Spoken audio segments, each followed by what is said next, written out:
Hello and welcome to today's Wholehearted Living podcast episode with your host Debs Thorpe. And today we are tapping into what it is to cultivate change in your life by telling yourself a new story. So let's get to it.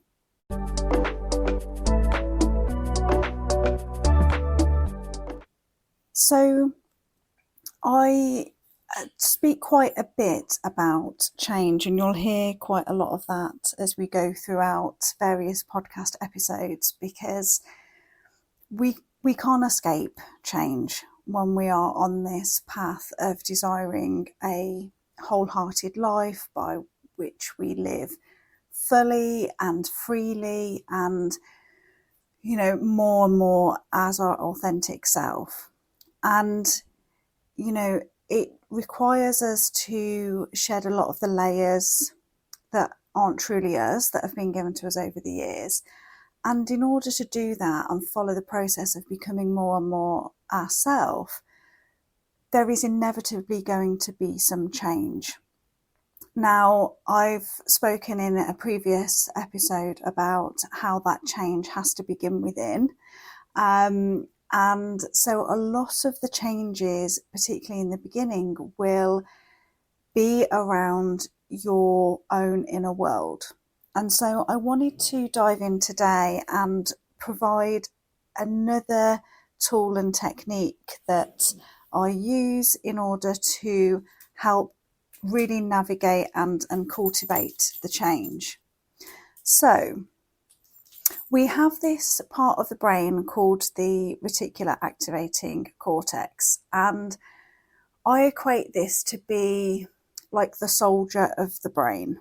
Okay, so it is the part of the brain that is designed to go and seek the answers to the questions that you give it.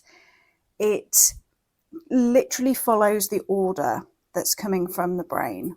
So, I equate this part to be like the soldier, where the soldier receives its command from its commanding officer and it just carries out that command. Like, it's not thinking about whether this is a good idea or whether this is relevant or whether this is the best course of action. It is literally just following out that command. And that's what this part of the brain does. So you can hopefully already begin to see from thinking about it in these terms that part of the brain just does as it's told. So it's only ever going to find evidence or find any information as good as the command that it has been given. Okay, so another context that you might be more familiar with this part of the brain is when you are looking at, say, purchasing a new car.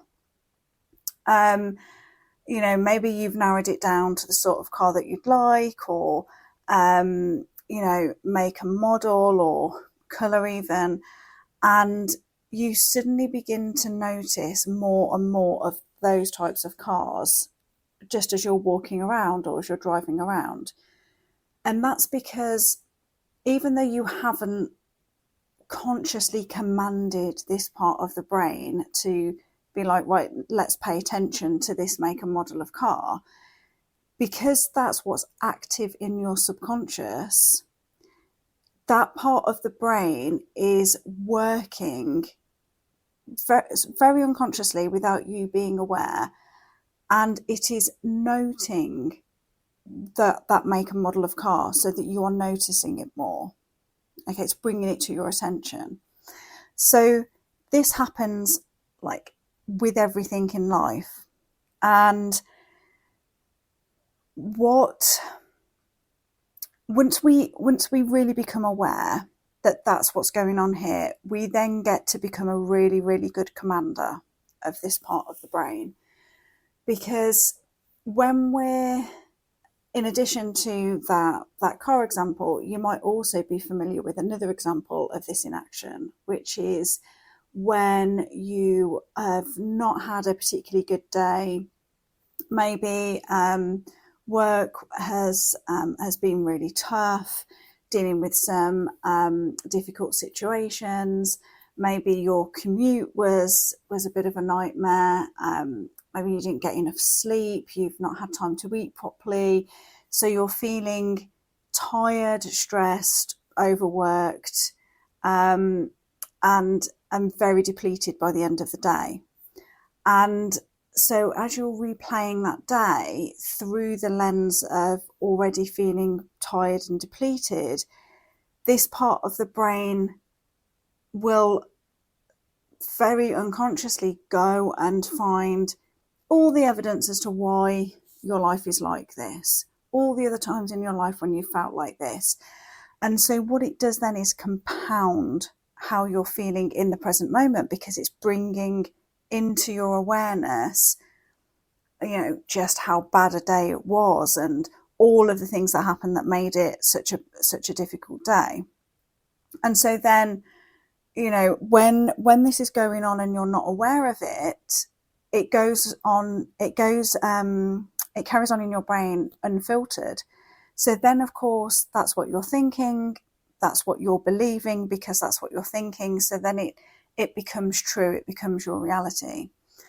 And part of the skill set, if you like, of really taking back control of your inner world and being able to navigate it in a way that serves you moving forward and living this wholehearted life, is taking note when this part of the brain is in action and it's not working towards your highest good.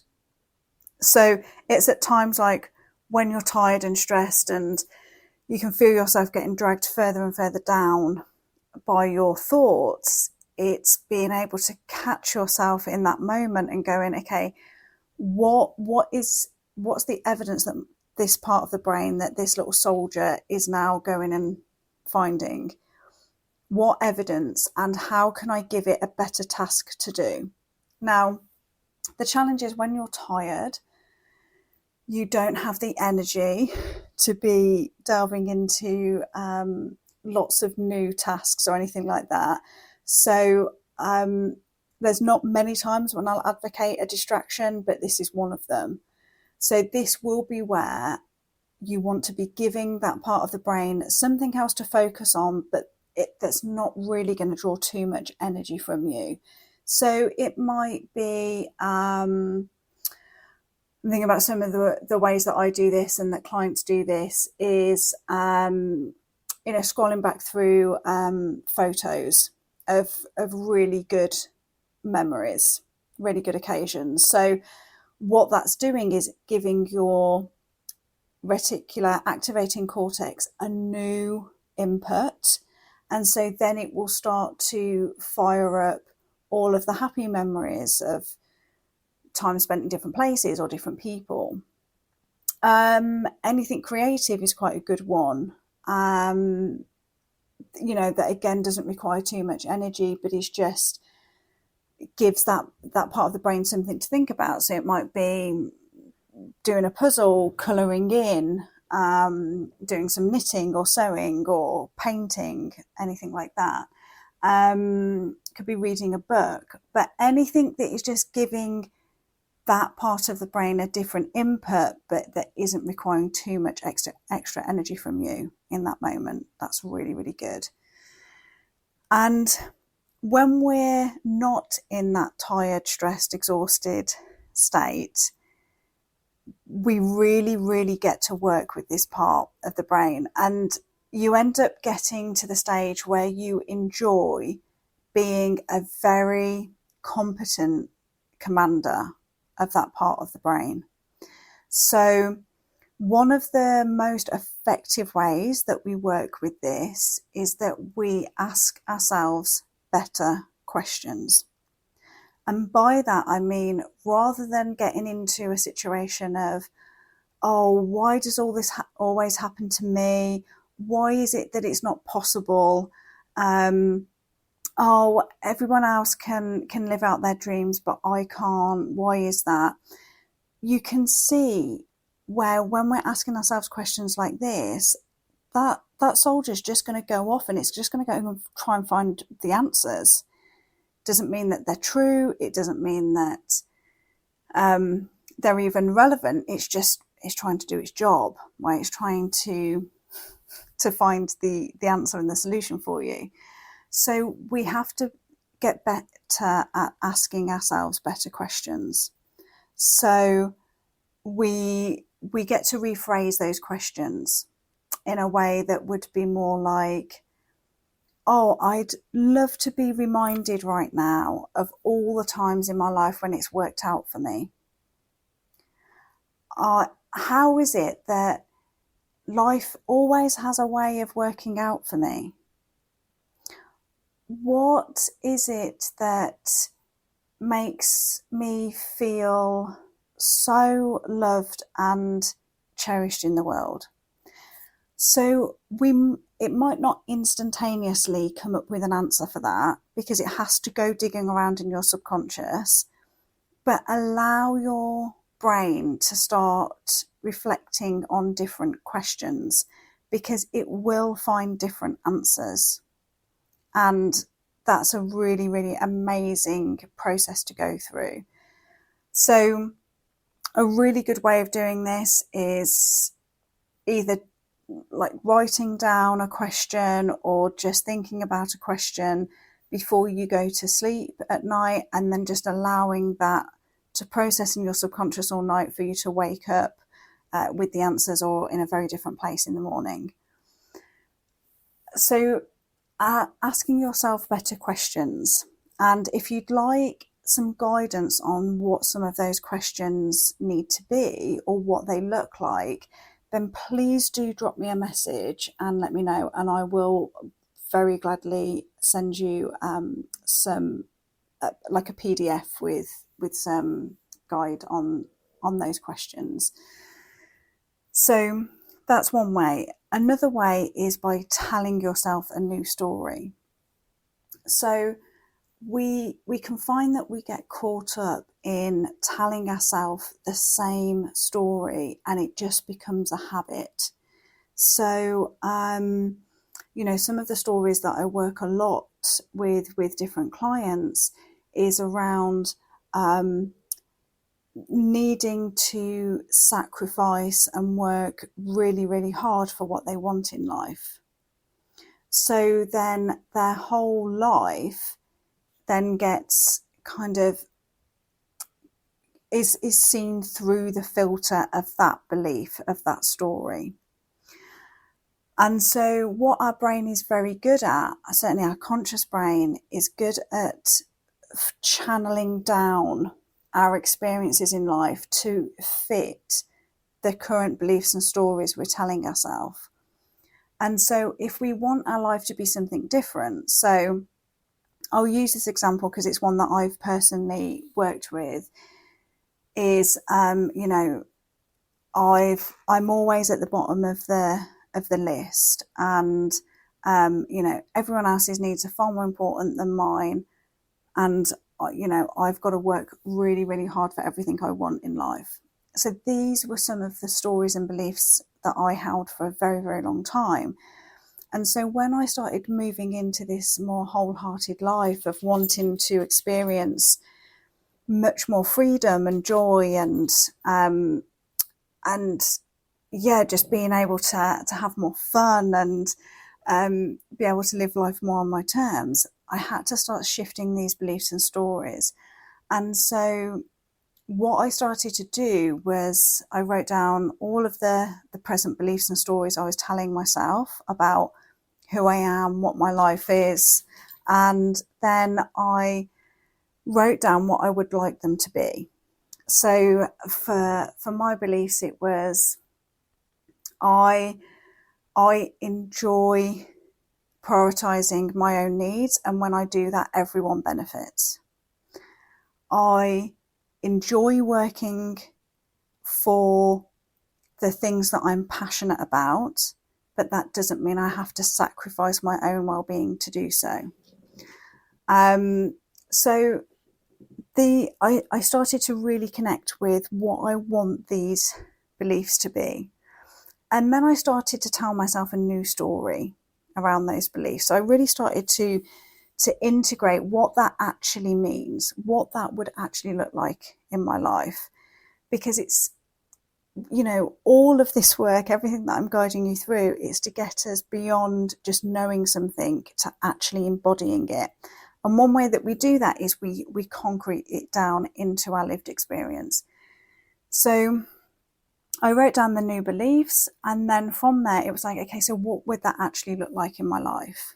And one of the first seemingly quite subtle changes that I made was really leaning into the fact that I am an early bird. I am a morning person, and I knew that I do my best work first thing. However, I would very often just get up and get started with my day, and before I knew it, I was on, working, serving everybody else first. And so one of the things that I put into place to honour putting my needs first and that benefiting everyone around me and all those who come into contact with me is that I did my morning meditation first thing and did some form of movement and journaling or reading or just something that centered me back in who I am, in myself. And, we're literally talking 5 or 10 minutes some mornings, but that was not only was I reaffirming that new belief of putting myself first is of benefit to everybody, but I was then living it. So then I had some evidence to back that up, because by starting the day and centering myself and being able to really connect with myself, of course, meant that I showed up differently throughout the rest of the day. I was more centered and more myself as I went through the day. So then that becomes more and more evidence that your reticular activating cortex can then draw upon when you're seeking some evidence for these new beliefs. So hopefully throughout that process, you can see how all of this slots together when it comes to actually cultivating change in your life. I will always talk about how we learn this information so we know it, and then how we translate that into action and into practice. So my invitation to you after this episode is to contact me and request the questions that are really good to begin to ask yourself, to start to shift and become aware and really utilize that reticular activating cortex, your little soldier in your brain, how you become a good commander of him or her. So that's one thing to do. The other thing is to just write a list of some of the beliefs and the stories that you tell yourself that you're aware of, and next to those, write what you would like them to be. Now, you're obviously not going to want to change all of your beliefs and stories, but the ones that you would like to shift slightly, begin to write out what you would like them to be, and then allow that to become some actionable point in your life. Whether that's, we're talking about one small habit change here. So don't seek to do it all at once, all at the same time, but just pick one thing that you think, actually, I really could make that tangible in my life right now, and pick that and action that. And then that becomes a really nice self-fulfilling cycle that you can be in. So do let me know how you get on with that this week, and whether you find the soldier and the commander a really useful way of seeing this part of the brain. And I very much look forward to connecting with you in the next episode. Bye for now.